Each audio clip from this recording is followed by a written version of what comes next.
Okay, everyone, it's 4:15. We're going to reconvene the meeting. Please stand for the Pledge of Allegiance.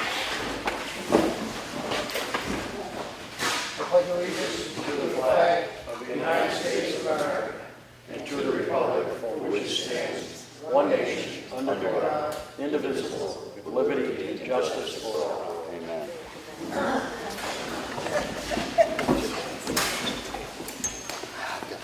Okay, first on the agenda is the Friends of White Pond presentation. Thank you, Mr. Chairman. My name is David Bertrand, and I'm representing about 150 members of the Friends of White Pond. And our concern is the pond, basically. We love Ossipee, we love the pond, and we don't want to see it damaged in any way, shape, or form. My wife and I own a cottage at 25 Cottage Road on White Pond. And my wife's grandfather, in the 1930s, built 2 additional camps on the pond that are still in the family. So we've been coming to the pond for 6 generations. And we consider Ossipee our second home. Many of these people you see here tonight have lived on the pond for generations and are concerned. We're really concerned. You probably saw, or in fact you did see our letter that we wrote to the state, the July 6th letter. And we were asking the state to take a look at the mining activity that's taking place on the property adjacent to the pond. Ossipee Aggregates owns 380 some acres on the north side of the pond, and they're in the process of strip mining it. And they can mine, they're going to mine roughly 250 of the 380 acres. And we're concerned about how that impacts the hydrology of the pond, as well as the ecology around the pond.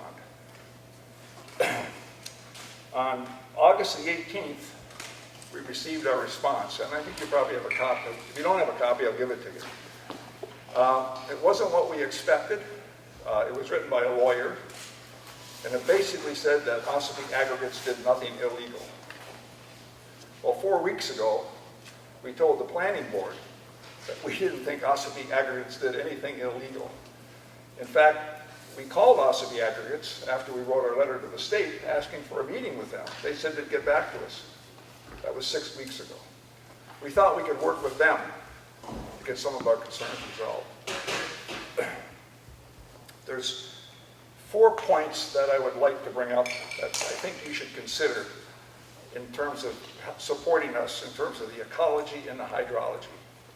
The first point is, I'd like to explain, how many of you have been to White Pond? Good. You know the pond is in a valley, and it's surrounded by these sand dunes. It's particularly on the west, north, and east side. And those sand dunes act like a huge above-the-ground water tank. You know, the towns have water tanks that provide water to the town year-round, provides the pressure and the quantity of water for the municipality. Well, those hills act like our water tank. But in addition to providing water to the springs, that's the only source of water the pond has, is the springs. In addition to providing water to the springs, it purifies the water. It takes rainwater, which has a pH of 5, and it converts it into something a lot greater than that, because the pH of the pond is something like 6.6 or 6.7. So we know we're getting water from that water tower. When you take the sand away, you take away the water tower. The sand is anywhere between 100 and 200 feet thick that they're going to take out. It takes, for water to get through the sand, it transfers through the sand at the rate of 10 feet per week. If you go through a couple hundred feet of sand, you've got a 20-week reservoir that's pushing the water down and up into the pond. So the rain that hits those peaks in April comes up in the springs in August. It comes up in August. What we're concerned about is when you take the sand away, that the springs that feed the pond are going to dry up, and it's going to have a negative effect on the pond. We're also concerned about the ecology around the pond. We have wetlands and peat bogs. There's a lot of funny critters that reside in those wetlands and peat bogs. You take away the water tank, what do you do to the wetlands and the peat bogs? I don't have the answer to that, but I see the problem. The second point is, if I can get to it, is the property values. The state gives you the responsibility for not allowing mining activity that's going to reduce our property values. It's in it's 155-E4. It also says you're responsible for the water quality and quantity. But it refers to groundwater. It doesn't refer to the problem that we have. And that's part of the problem here. The ecology, according to the Fish and Game website, there's creatures out there that are endangered and near endangered. Now, we see stuff in the pond. We have hundreds of turtles in the pond. We've got 3 or 4 different species. And we've actually seen them up in those sand hills. We've seen baby turtles coming down this time of year, actually, into the pond from the sand hills. We know they nest up there. We also have different types of frogs. We have snakes, all kinds of critters. We're concerned that when you start messing with the terrain around the pond, that you're going to affect those critters.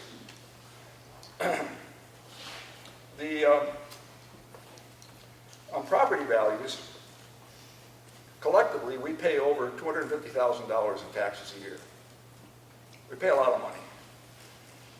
We don't use your school systems or anything. We pay it because we love the town. We think we do good by the town. We don't complain about our taxes. Ossipee Aggregates pays $110,000 a year in property taxes, and on the piece of property we're talking about, they pay $5,000 a year. I know they give you a stipend for every cubic foot or ton or whatever of sand they take out. I don't know how much that is, but we're concerned that you're going to impact our property values too. That this digging of the sand is going to cause the pond, the pH to change. It's going to perhaps affect the clarity of the pond, which is really clean, and it's going to affect the levels in the pond. And the final point is this. We gave you an expert opinion, a man who is an expert in the Ossipee aquifer. And he basically says a study should be conducted because there is the possibility of damage in the pond. He's not saying for certain it's going to damage the pond, but he's saying there's a probability that it's going to damage the pond. We think the fact that we've given you that, we didn't intend to do this. We intended to have the state deal with it. That's why we went to the state. They've got experts on aquifers, and they got the Fish and Game group that could easily do a study on the ecology around the pond. We did not intend to come to the town. We know you don't have the resources to do these things. But we think we've opened you up to a liability issue in the fact that we've told you of this problem. And you've got to do something to deal with it, especially the water issue. I don't know what that is, but I guess in thinking about it, there's 2 things that we'd like you to do if you would be so willing to do it.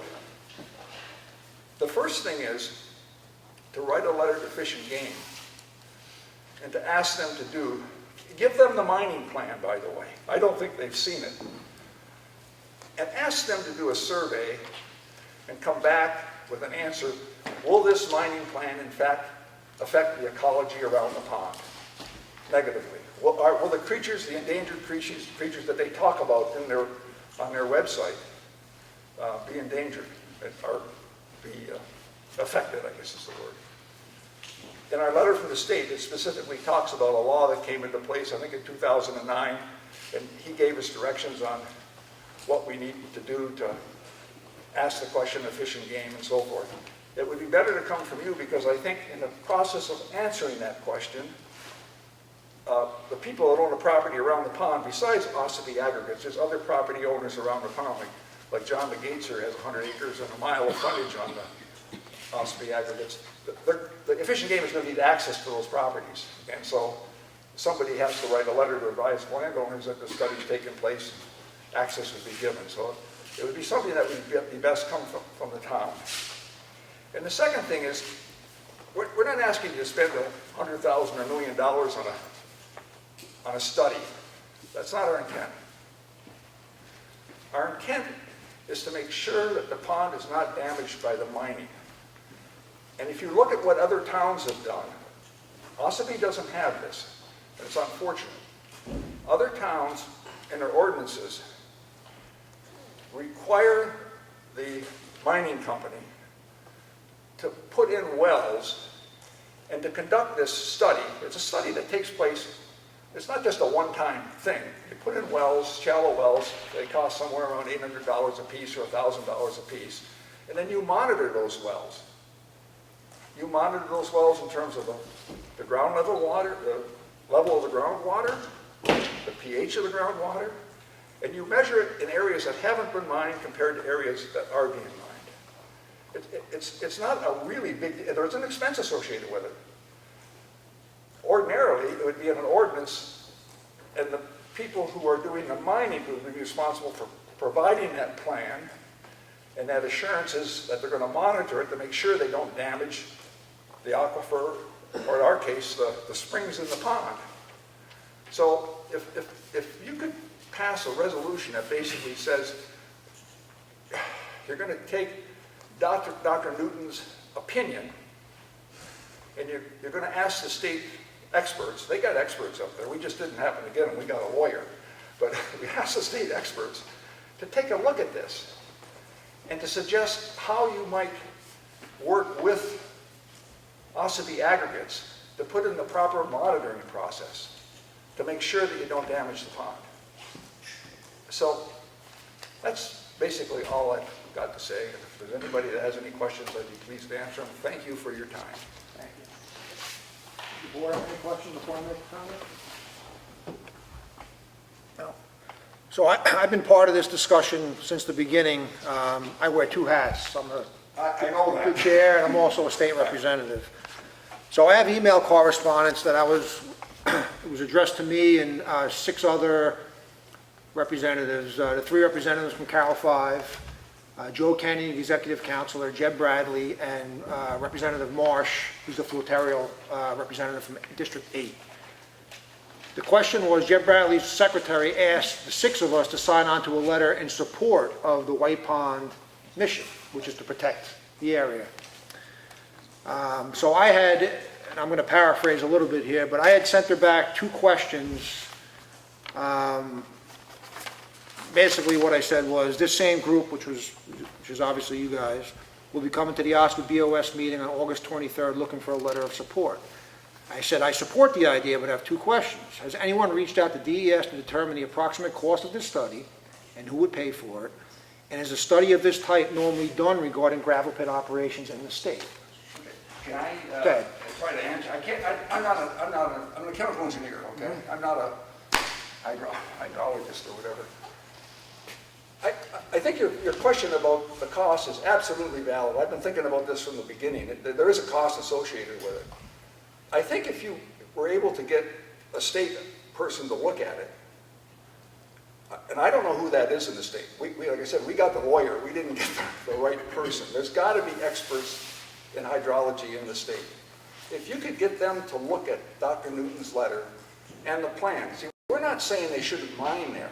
We're not saying that. We're saying the plan probably should be modified, but we aren't even really sure of that.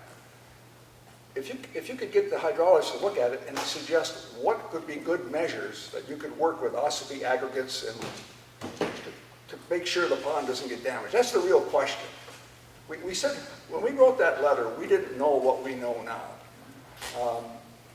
And we've learned a lot in the process. We thought the state would, environmental services, we thought they would take it and give it to the right person and come back and say, well, here you need to do this or think about this. We didn't get any advice at all, as you saw from the letter.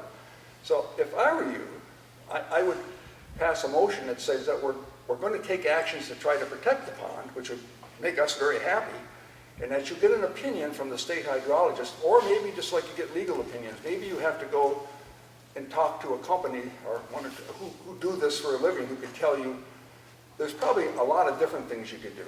And it probably, like I say, it's not going to be $1 million project or even $100,000. Maybe over a 10-year period it's a couple $100,000, but it isn't. And we got time. We got time. They're mining 5 acres right now.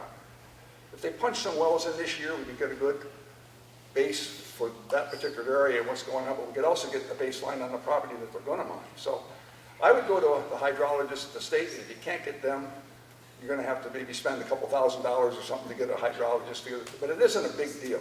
But your second question, sir, would you repeat that? So the question was, the cost of the study, who's going to pay for it, and is a study of this type normally done regarding gravel pit operations in the state? This is a point. We went back and looked at other ordinances of other towns, and the answer to that question is a lot of towns have this in the permitting process. One of the things, in fact, we could provide you with information on that. One of our members has gone back and looked at a whole slew of other towns, and they require a monitoring, and they require wells to be put in like we're talking about, and a hydrologist, a plan, before they approve and give the special use permit, which is what you gave. You gave a special use permit to Ossipee Aggregates 27 years ago. 27 years ago. And you didn't put any restrictions on it at all. Times have changed. It's different today than it was 27 years ago. But Ossipee Aggregates hasn't done anything wrong. They've done exactly what they're supposed to do. There's nothing illegal. It's not a law issue. It's a technical and a scientific issue, and we know a lot more today than we knew 27 years ago. So I hope I answered your question. One other thing. I'm very happy to hear that you support it. Oh, not quite. Well, kind of. Well, Let me say something. My mother would give you good advice. You know what she'd say to you? What's that? Where there's a will, there's a way. I don't disagree. So I got a response that from Senator Bradley's secretary, and she basically paraphrased, I guess, what DES said. The compliance officer at DES, of which the letter from White Ponds was addressed, he could share very little at this time as DES is still working to formally respond to the July 6th request for a study. At this time, Friends of White Pond has not submitted any applications, but simply made a request of the department to conduct a study. With this in mind, Jeff could not speak to a hypothetical cost of the study and who would financially be responsible for it, as DES has not formally responded to the request. With regard to a study of this nature being done normally, he said that many regulations have changed since excavation in '03, so that makes things a bit more complicated. Please let me know if you have any other questions. So I responded, and you're not going to probably like this, but I'm not a politician, even though I may look like one, but I'm not. I said, hello, Wall. I said, since the response from DES is very ambiguous regarding the cost and whether or not the law requires it, I believe it is premature and irresponsible to send a formal request as a legislator to request such a study without having all the relevant facts. It may make good politics, but not good policy. I don't have a problem with that. But you have a chance now, okay, to figure out what the cost is or get options on the cost. And that's what I would expect you to do. Me personally, like I stated in my response, Yeah. I need more information from them. I mean, their answer to me was, I had two basic questions that you answered somewhat, they couldn't answer. So that tells me they're unsure which way this is going to go. And until I get my answers, I am not going to pressure them or ask them to move forward with something I don't even know which direction it's going to go. I don't think they're going to move forward with anything. Because the letter they wrote us basically says you guys are responsible for protecting the water. And if you look at if you want the Do regulations. you have a copy of that? Yeah, I got the regulations right here too. Let me show you the regulations here. They called me, Jeff called me and told me this 3 weeks ago before he wrote the letter. I did, here's the regulations right here. You see this prohibited projects, and it talks about, that's the section that throws it all back in your lap. Do you have a copy of the letter that they sent to you? Yeah, I do. Just a minute. You should have it too. Oh, I got this. Oh, they sent it to you guys. I may have, maybe it's in my packet here. I got so much information on it. Just a minute here. Here it is right here. You want, you got, here. I need it back, but here it is right here. Let me see, it might be the same one. Dear Mr. Bird, I don't think I have that one. Right, here's what they say, right here. See, they say here, well, I shouldn't be up here maybe, but. No, you're okay. They say here, look at, right here. I don't have a copy. Look at it. They say questions regarding species should be directed to the New Hampshire Division of Land and Natural Heritage Group. So, they tell you, Can I see that? well, you should make a copy of it. Yeah, I will. Matt, want to make a copy of this? That's a good guy, by the way, he sent me this. Make a copy for the board. This here is the thing that Jeff called me, and he sent me this. There's a lot more to it, but you can see that excavation will not diminish property values or change the character of the neighborhood. And that's partial of our concerns. And the second is where excavation would substantially damage a known aquifer so designated. It's a town's responsibility, not the state's. And that's the That's the frustrating part. quagmire that we're in. DES Exactly. oversees the pits and the excavation, and we have no control They don't over that. oversee the pits and excavation. They don't. No, they permit them to conduct the With excavation. five, with five things. They said they can't damage the aquifer, there's five, they can't damage property values and so Right. forth. But they don't oversee it. Well, we have a pit guy to do that, yes. Yeah, you have a guy that does it. Planning board. Yeah, but you don't see it. You don't have the resources to do it. Did the planning board give you a response on this? The planning board was, I think, were prone to support us.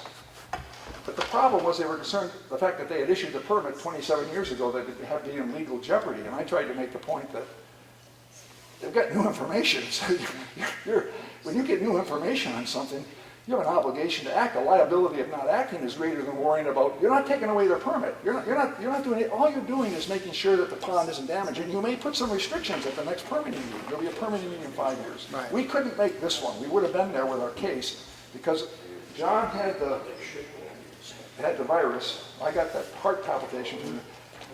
Most of the people are out of state. Anyway, he needs a copy of this too. I think I actually have that one. We'll make a copy of it. Okay. Thank you, sir. I didn't need it. No, you're fine. Is there another copy? Or? It's the 154. We can print that out. You used So to swim in White Pond? Oh yeah, 55 Matt EPA. used to, Jonathan, Matt used to swim in White Pond. sure You did. can ask him about Sure it. did. So I don't know what the board wants to do, but I think at this time, we should review this letter.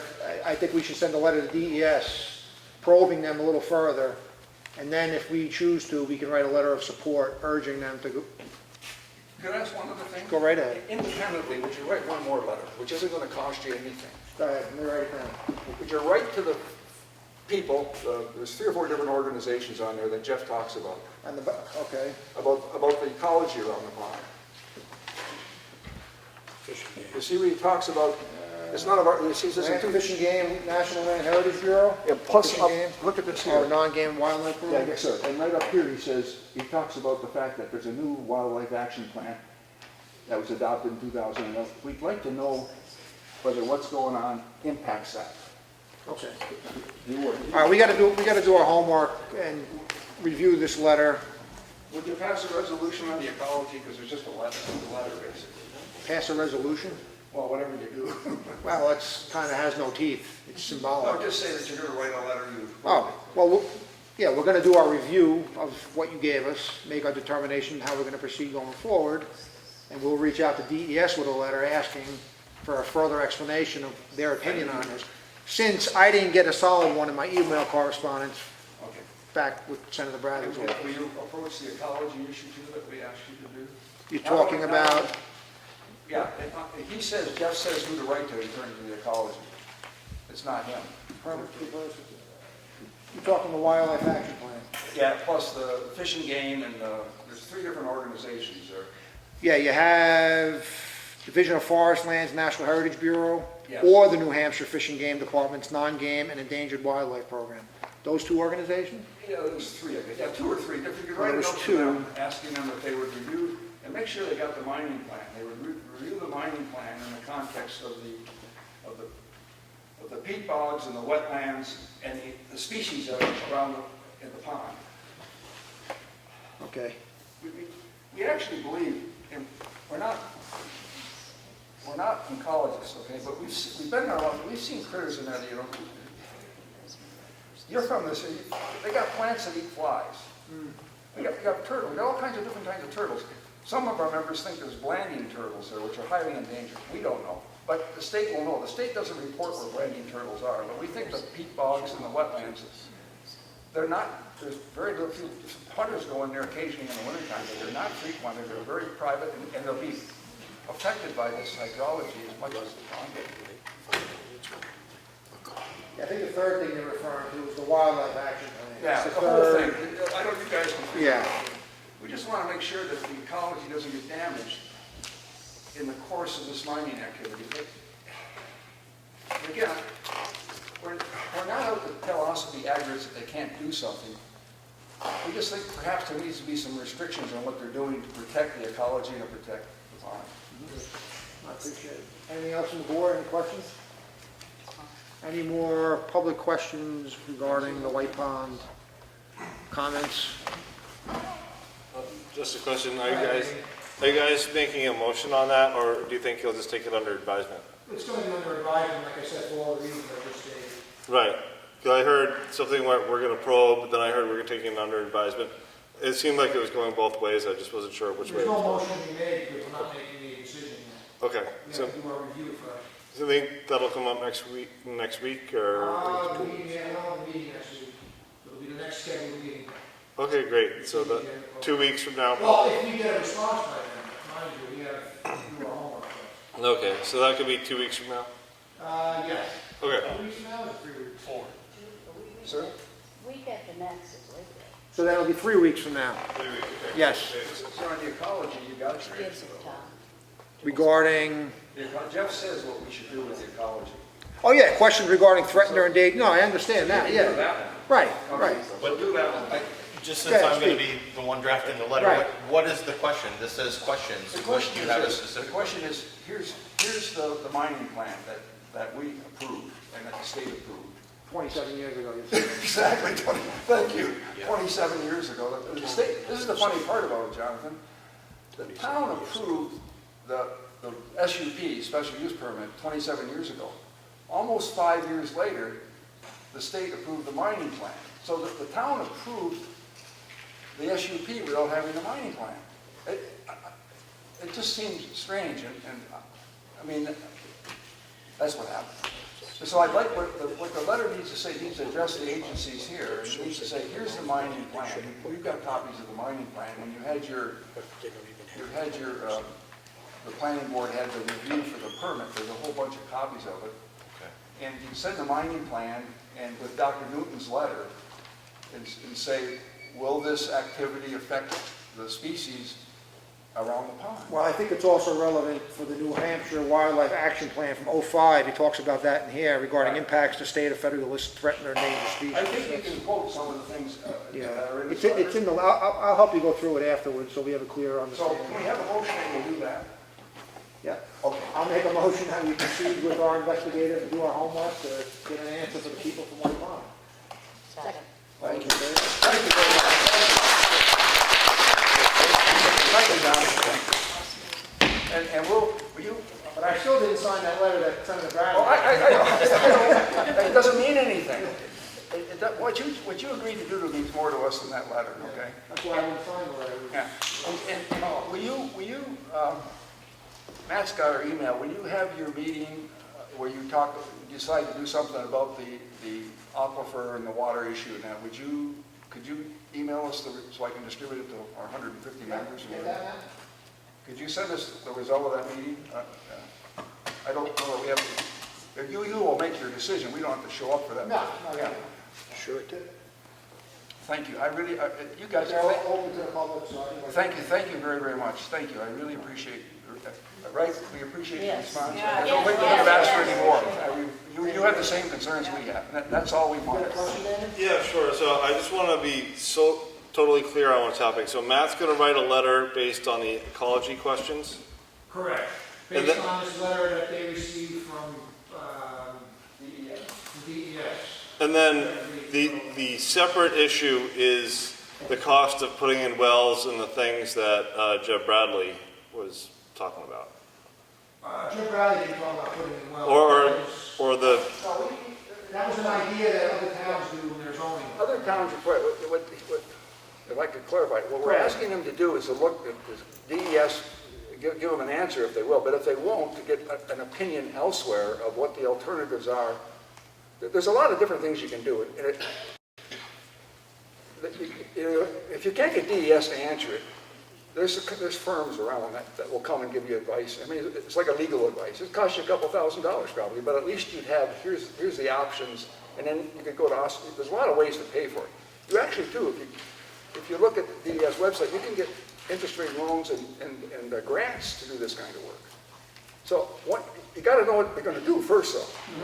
well, I was just curious on what the difference is between what Jeb and that group is probing and the environmental issues, or if there is a difference. what group was probably. Well, the lawmakers, Jeb Bradley, had that letter. He just, the general letter was just a letter of support for that, the hydrogeologic We study. didn't ask the right question. Yes, we asked a hydrological Yeah. study. We really should have asked the hydrological impact and let him come back. But he supported, they supported doing a study, which, and then this question is who's going to pay for it? We don't even know what that study is at this point, and whether it's a $10,000 study or a $100,000 study. And that's the dilemma that Jonathan has, I think. That's why I didn't sign on to the letter initially. totally understand. It Wasn't clear enough. It was an appointed letter, and it wasn't clear. And we didn't have the expertise to be able to tell you. We thought DES would tell us. Hopefully we'll get some answers. Thank you.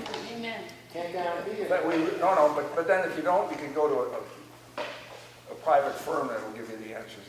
And if you would like to see what other towns do to their ordinances to strengthen them so this kind of situation doesn't happen, we'll provide those to you if you'd like to see it. One of our men, Scott here? Yeah.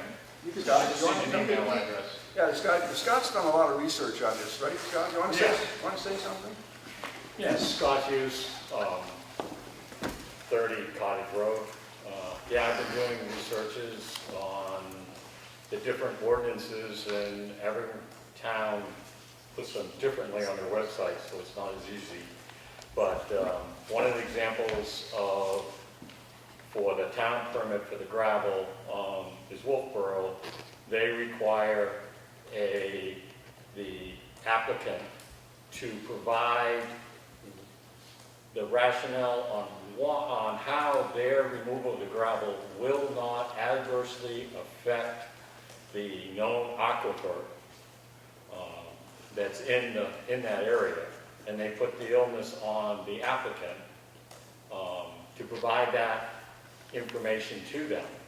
And because 155 is the state law that the towns institute with their, whether it's a zoning ordinance or whether it's some type of ordinance, in order to, and Ossipee has one, and how they are going to execute that state law. So every town, because that law tells you can't adversely affect an aquifer, but it doesn't tell you how or what questions to ask the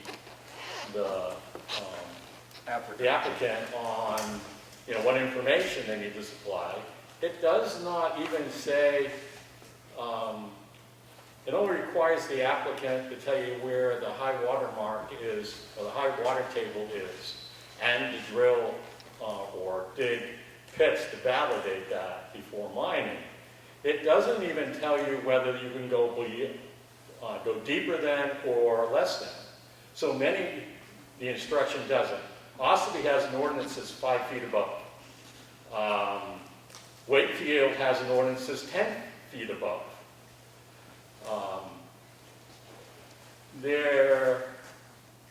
It's all over the place. Camden, I think, said 3 feet above. It's very the wild, wild west out there as far as how you protect an aquifer. And I think the state law does not go far enough to really tell the town what they need to do in order to protect an aquifer. That permit process, which in Ossipee is, the new permit has to be issued, each permit has a expiration date, and the expiration date in Ossipee is under 6 years. Typically, the planning board does 5. And the state law allows the town to mandate any study they want and make the applicant pay for it. And that's why different towns have, as part of the permit process, all have different rules, because basically the state regulations are an outline of the minimum requirements, and then every town can add their different layers of protection. Portsmouth has almost nothing because they don't have any open land for gravel pits. So they have almost nothing. Concord has almost nothing. Is that in Wolfboro zoning ordinance that that's in? Yeah, it is in, yes. I can't remember off the top of my head, and I didn't bring it with me, but yes, it is. Are you talking And I about- have an electronic copy of it. You don't, but I do. I just found that this morning. Because it took me hard to find it. We can have Scott give information to, Just so you know, Yeah. any taxpayer within the town of Ossipee can submit a petition warrant article to change the zoning ordinance if they have 25 signatures. oh, is that right? It goes to the planning board reviews it, they either give it a thumbs up or a thumbs down, then it goes to the ballot where the people get to vote on it. Yeah, I was going to ask how. But you have to be a registered voter here to sign the warrant article. We have 25 members who are registered, they live on, But you get more than 25, because sometimes signatures get rejected, just so you know. No, because for valid reasons. so but the planning board won't change that without that process going through. Well, they could if you petition them through their meeting process, but if they don't agree with it, they may read it, so you don't Then agree you- with it, you give it a thumbs down, but it still goes to the people to decide. We could try it first to see if they would Correct. approve it, yeah, okay. Thank you. You have the ability to do We it. didn't know that, but we But do again, it have, has to pass the people on paper ballot day, not town meeting. thank you. Because that's a change in the zoning ordinance, that's required to be in there around the 1st of December. So That long. if we shot for it and did work now and had it in for the, Yeah. gotcha, thank you very much. Yeah. Thank you. And they'll have a public hearing on it and everything. Yeah. Any zoning change. Scott, you got some work. Thank you, Scott. Okay, anything else?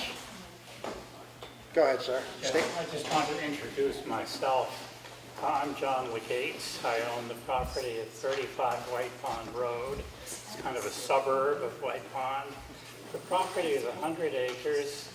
I abut on my east side about 5 of the cottages on White Pond, and on the west side, and the rest of my lines, almost a mile abuts the Ossipee aggregates pit in question.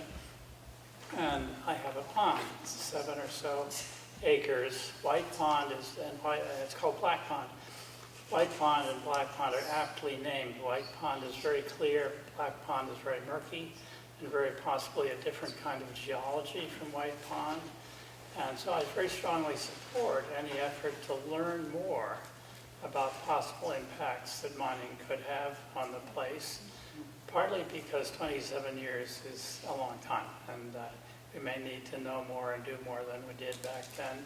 Secondly, Ossipee's population has tripled since we bought our property and is continuing to grow, and I expect that pressure on, I'll call it country activities like mining, will interact and probably uncomfortably with recreational activity, which is I think, a rapidly growing portion of the town's income.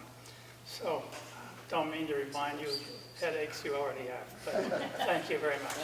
And just a point, they're gonna mine, the plan is to mine within 50 feet of this property. So he's gonna have, he sits up on a hill, he's gonna have a, right? No, yes, it's clearly a great position.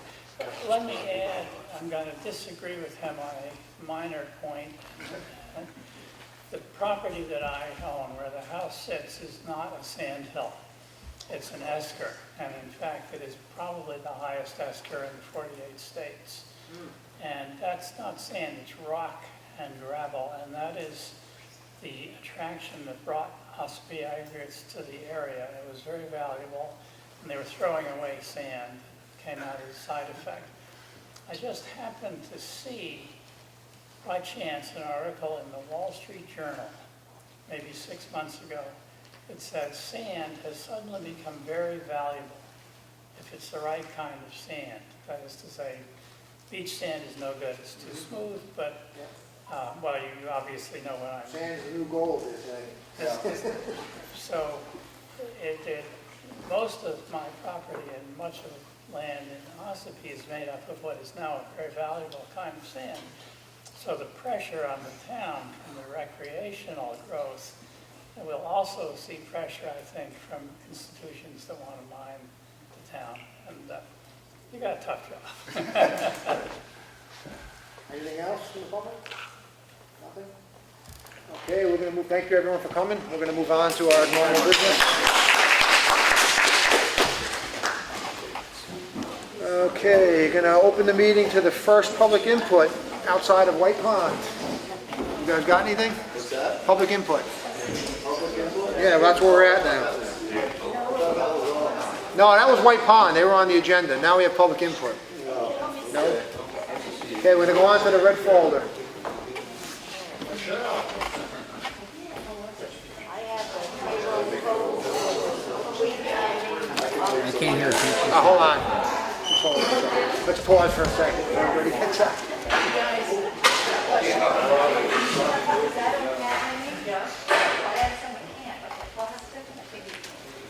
Next time, I think you should do public input first.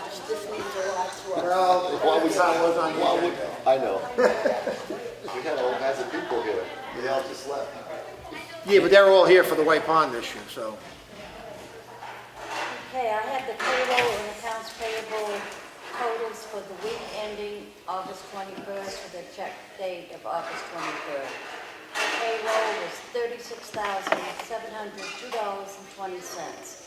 Accounts payable was $57,369.53. Make a motion to approve that. Second. All in favor? Aye. Aye. I have a warrant from the Water and Sewer Department in the amount of $738.17 with penalties after September 27th. Make a motion to approve that. Second. All in favor? Aye.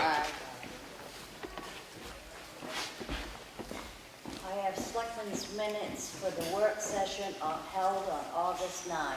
Make a motion to approve those. Second. All in favor? Aye. I abstained. That was. John was, Yeah. yes, yeah. Okay. I have the Selectmen's meeting for August 9th. Same thing, Jonathan was absent, and make a motion to approve these. Second. All in favor? Aye. Abstain. That's it. I'm all set. Oh. I have notice of decision for tax maps 118, lot 10, map 119, lot 1, and map 119, lot 2. It has been approved for a subdivision. That'll be on file in the Selectmen's office. Another notice of decision for map 250, lot 4, for Rachel Sheds LLC, and this will be on file in the Selectmen's office. I have a license to sell pistols and revolvers, 925 Route 16, Building 3. I make a motion we approve this license to sell pistols and revolvers. Oh, second. All those in favor? Aye. Aye. Aye. Motion carries. Member reappointed. Dear Board of Selectmen, the Ossipee Zoning Board of Adjustment is recommending Doreen French of 6 Maplewood Road be reappointed as an alternate to the Zoning Board of Adjustment. I make a motion that we approve this reappointment. Oh, second. All those in favor? Aye. Aye. Settlement agreement.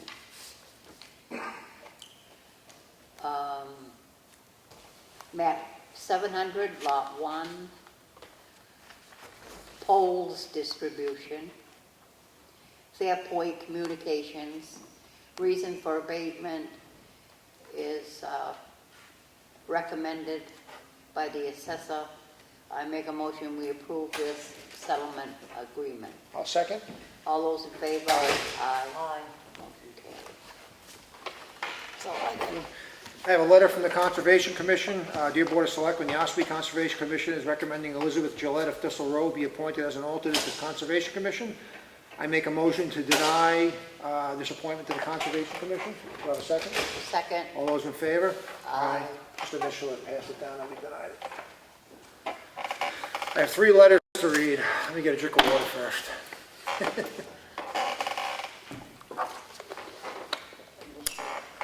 This letter is from the Ossipee Valley Snowmobile Club. Dear Board of Selectmen, dear Mr. Chairman. First, I would like to say thank you to the board and a special thanks to Selectman Jonathan Smith and Public Works Director Tony Eldridge and the men of the Highway Department. My name is George Kay, past president of the Ossipee Valley Snowmobile Club and its current trailmaster. I am writing to express the club's gratitude for the undertaking of a project at Polly's Crossing Road. This has been an ongoing problem for our club for the past 7 to 8 years. The rail bed known as Corridor 19 on snowmobile trail maps is a major route for snowmobilers for north and south travel. When the owner of the gravel pit on Polly's Crossing Road started to move many truckloads out of the pit, we became increasingly concerned with the condition of the road. Over the past 3 winters, we've had major flooding during heavy winter rains, when the water on the south side of the road could not flow into the bog and through the culvert to drain north to the large drainage area. It appeared that the reason the water couldn't flow was the culvert had been crushed due to the volume of heavy truck traffic, leaving the rail bed on the south side underwater. Many times the owner had been contacted by the New Hampshire Trails Bureau Supervisor, Mike Weeks, on behalf of the Snowmobile Club. Each time the owner said he would take care of it, but as you know, he never did. When Bruce Stewart called to tell me that he had been in touch with Selectman Smith, and that with the help of Tony Eldridge, Public Works Director, and his men from the highway garage, the problem was going to be corrected with a new culvert and regrading the road. This will provide safe passage for winter snowmobiling and use by the Cotton Valley Rail Trail Club. You have accomplished something the Snowmobile Club and the Bureau of Trails just couldn't make happen after several years of trying. I feel we can now have many years of use of the rail bed with Bruce and his team of men. Again, thank you all. George K., Trailmaster, Ossipee Valley Snowmobile Club. I got another letter here from the Cotton Valley Rail Trail Club.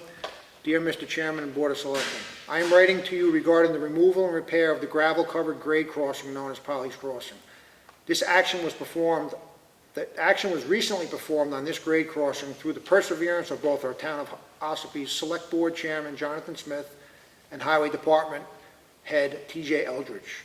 As stated before in prior communication, the situation has existed for many years in which normal maintenance and recreational activities on the corridor could not take place during both the summer and winter months.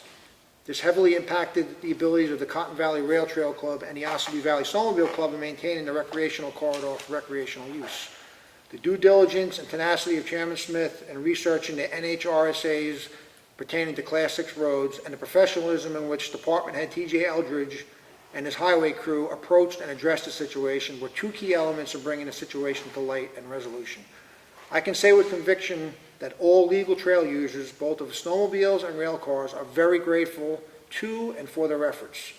This will now allow for the continued safe operation of maintenance equipment and recreational enjoyment of this corridor. This is a fine example of how our local government listens to and acts upon legal and legitimate issues brought forth by our concerned citizens. Thank you for your efforts. Sincerely, Bruce Stewart, President, Cotton Valley Rail Trail Club. Another letter. This is from Maria LaGuardia to the Selectmen of Ossipee. I am writing to you about the internet cable TV situation here.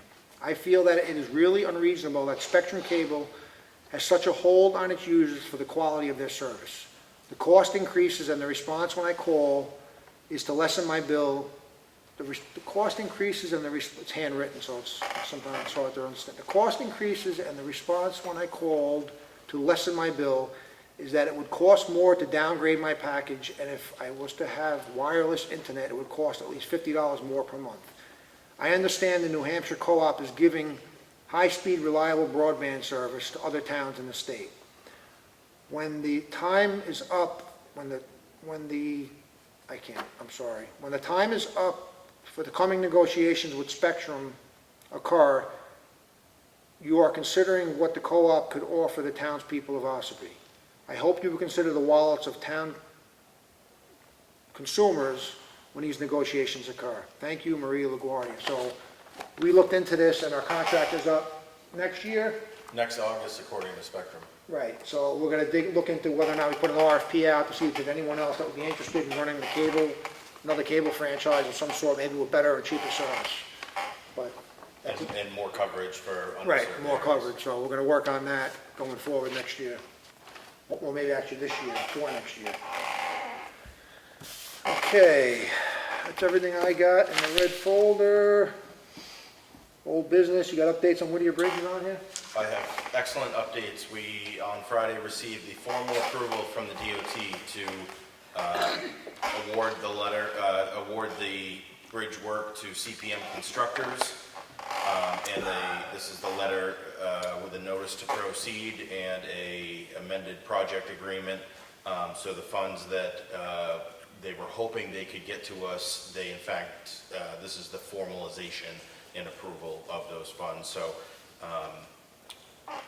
our expected town portion is still around $223,000 plus any project overruns or change orders. But that was best case scenario, what they were hoping, and they did come through for the rest from federal and state sources. If the board would like to make a motion or a vote so that I can enter into these contracts, I would be happy to do so. You need a motion to make you agent, or? Yep, so a motion for me to enter into the amended project agreement and then also execute a contract with CPM Constructors or any forthcoming documentation. That's a long motion, Matt. I make a motion to do what Matt just said. Do I have a second? Second. All those in favor? Aye. You got that. And I just wanted to thank the landowners, I believe it's Greg, Doug, and Darren Eldridge, I'm going from memory, but who have had their property essentially tied up for 12 or 13 years with the bridge resting on it, and thankfully they were able to sign the things that the DOT required last year. TJ did a good job getting that stuff done, so thank you to TJ and the landowners. No, thank you. Okay, I'm going to open any other business from the board? I'm going to open up to the second public input. Go ahead, Ed. Before there was a settlement agreement mentioned. I didn't hear. Did you say how much it was? And this isn't a tax abatement. This is a settlement agreement, a legal. Correct. Do you have the amount on there, How sir? much was the amount? The abatement for Fairpoint. Yep. It is $31,979. It's going to come out of the, as an abatement through the overlay. Thank you. And that'll be spread out over 2 years. Right, spread out over for 2 the years. settlement agreement. Okay, any other public input? Just a quick question, that was a land assessor situation? The Fairpoint agreement? No, the thing that you just read, that, That's fair.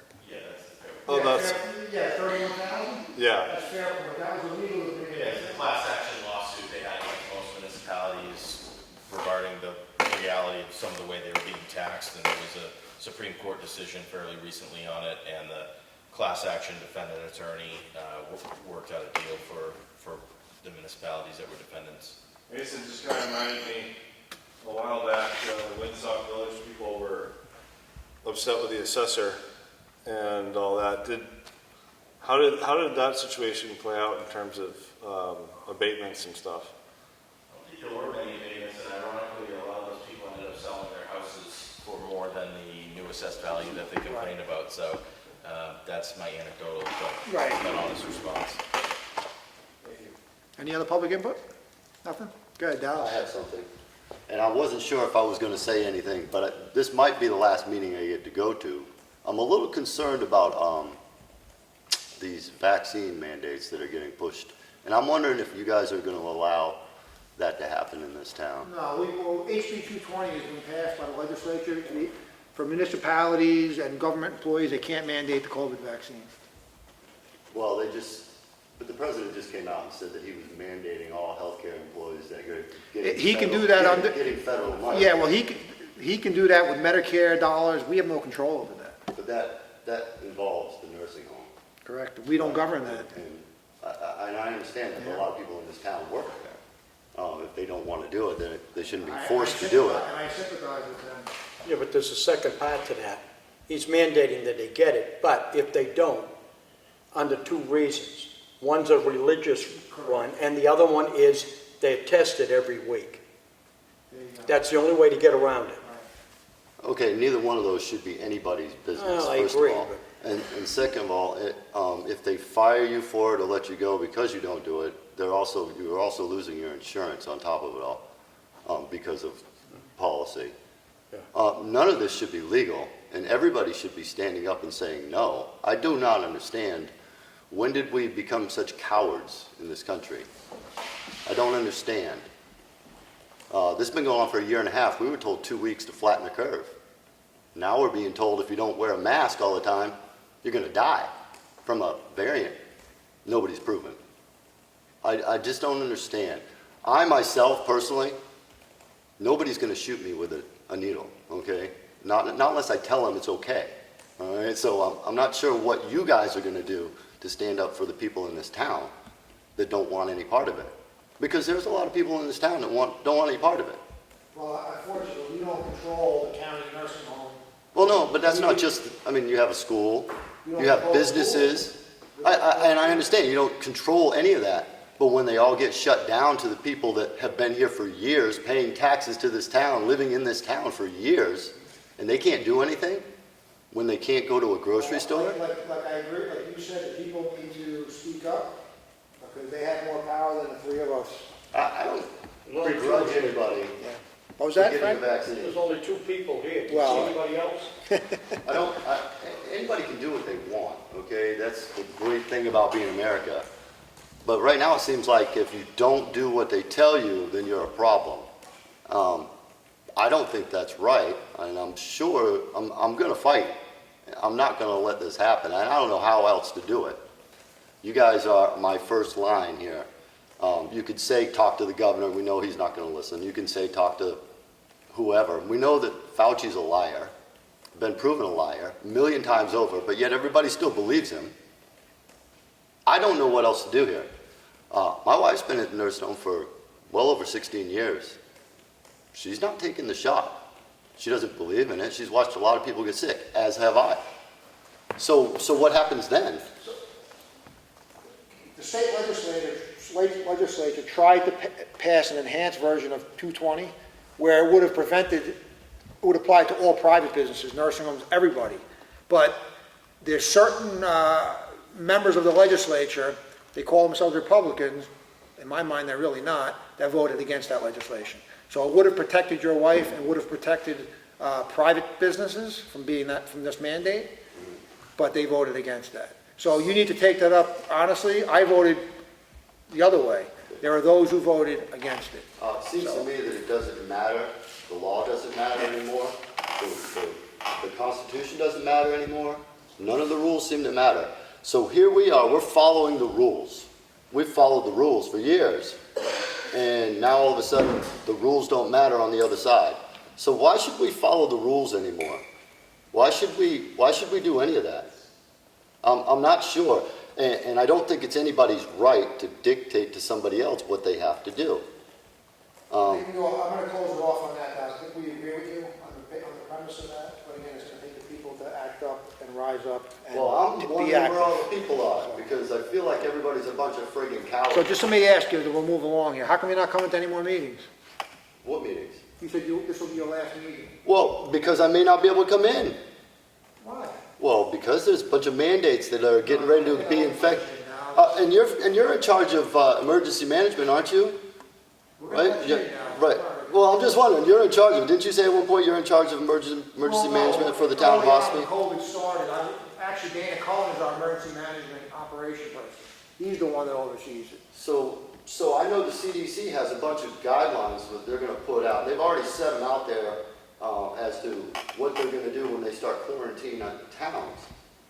When they start quarantining towns, what are you going to do then? Are you going to wait till it happens? Are you? Are you guys just going to wait? I'm a little upset because I'm going to shut down the public input because we're going to go on all night. Why?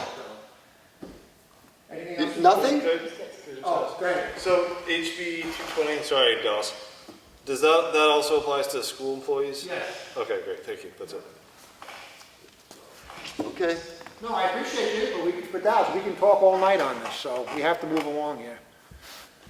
Anything else? No, I thought we were at the end. we are. Okay, so what are we moving along to? the end of the This is a day, very important subject. Dallas, we all agree with you. You- We agree, Okay, we agree. I agree, you agree, but you keep cutting me off and telling me to stop. All right, anything else from the board? Anything else? You got something? Yeah, you know, if you all agree with Dallas, do you think that could be a, you know, a resolution, you know, the Board of Selectmen's position is X, Y, Well, Z? then you don't really agree. Anything else from the board or public? No? Okay, with that, I make a motion to adjourn. Second? All those in favor? Aye. 5:17.